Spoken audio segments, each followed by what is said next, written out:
Guys, ito na naman tayo.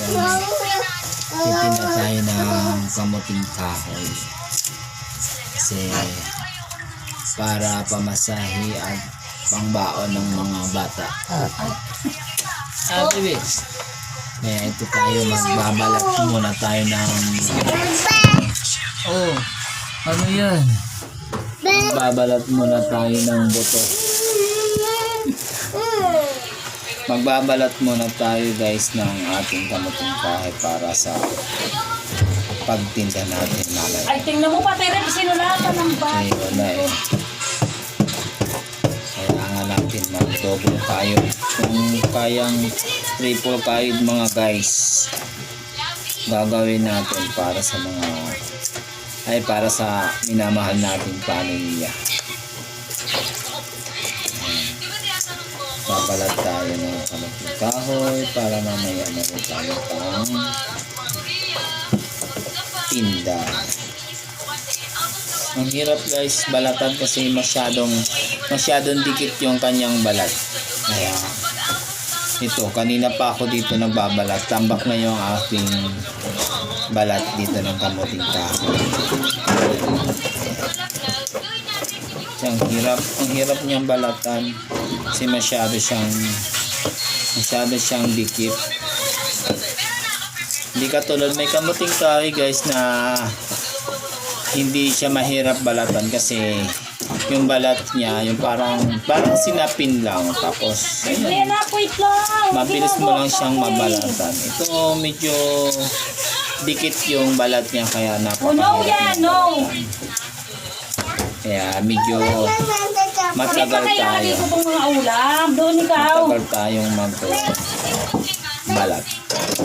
Gusto mo lutoon yung ano na Ito na nga, tapos na. Pero ito, marami pa tayong babalatan. Alis ikaw dyan kasi ilalagay. Ay, hugasan mo na Anong natin. oras na? Bale, 7:40 pa lang mga guys. 7:40 pa lang. Pero may papa daw siya guys. Kakain na yung aking baby. Papa daw, papa. Hi guys. Hi guys. Hi guys. Papa daw baby ko, papa. Papa, ikaw mo dun. Hello ka dun sa guys natin. Hello. Papa daw ang baby ko guys. Ayan. Lahat to napakahirap talagang lutuin.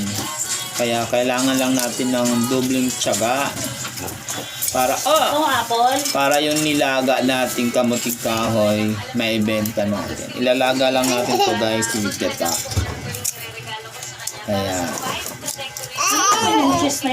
konting tiyaga lang para kahit paano malay mo balang araw makaipon tayo sa kamuting kahoy. Salamat Lord kahit paano nabebenta yung aming kamuting kahoy. Ang lablab yan ng baby, lablab. Ito guys, konting tiyaga lang kasi para makakuha ka pa paano ng baon, pamasahe ng mga bata araw-araw. Ayan guys, marami pa tayong babalatan.